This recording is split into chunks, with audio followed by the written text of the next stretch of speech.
ഒരു കാലത്ത് രാജാവായിരുന്ന വാഹനം ഇന്ത്യയുടെ അഭിമാനം. 1958 കൊൽക്കത്തയിലെ ഉത്തർപാറയിലാണ് ജനനം. അംബാസഡർ കാറിൻ്റെ ആദ്യ model Hindustan ambassador mark 1. British കമ്പനിയായ മോറിക്സ് ഓക്സ്ഫോർഡ് സീരീസ് അടിസ്ഥാനമാക്കിയാണ് ഇത് നിർമ്മിച്ചത്. 2014 നിർമ്മാണം നിർത്തി. നമ്മുടെ നാട്ടിലെ നിരത്തുകളിൽ പതിറ്റാണ്ടുകളോളം പ്രതാപത്തോടെ നിന്നിരുന്ന അംബാസഡർ 2002 വരെ ഇന്ത്യൻ പ്രധാനമന്ത്രിമാരുടെ ഔദ്യോഗിക വാഹനമായിരുന്നു. മാർക്ക് 1, മാർക്ക് 2, മാർക്ക് 3, മാർക്ക് 4 എന്നീ പേരുകളിൽ അറിയപ്പെട്ടു. ഇത് KLC 2293 കണ്ണൂർ ജില്ലാ രജിസ്ട്രേഷൻ മാർക്ക് 1 അംബാസിഡർ.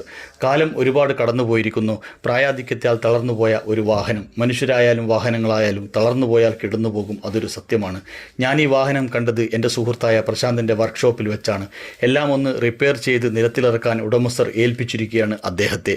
ഒരു കാലവും ഒരുപാട് കാലത്തേക്കില്ല എന്ന് പറഞ്ഞതുപോലെ മാറ്റങ്ങൾ വരും.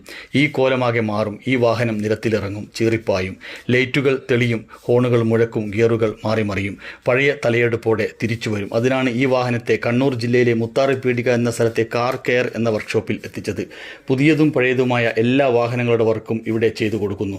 വിൻറ്റേജ് വാഹനങ്ങൾ, കാർ, ജീപ്പ്, പെട്രോൾ, ഡീസൽ വാഹനങ്ങൾ തുടങ്ങിയവയെല്ലാം റിപ്പയർ ചെയ്തു കൊടുക്കുന്നുണ്ട്. ഫോൺ നമ്പർ ഇവിടെ അടയാളപ്പെടുത്തിയിട്ടുണ്ട്. പഴയ മനുഷ്യർ, പഴയ വാക്കുകൾ, പഴയ ജീവിതങ്ങൾ, അതുപോലെയാണ് പഴയ വാഹനങ്ങളും.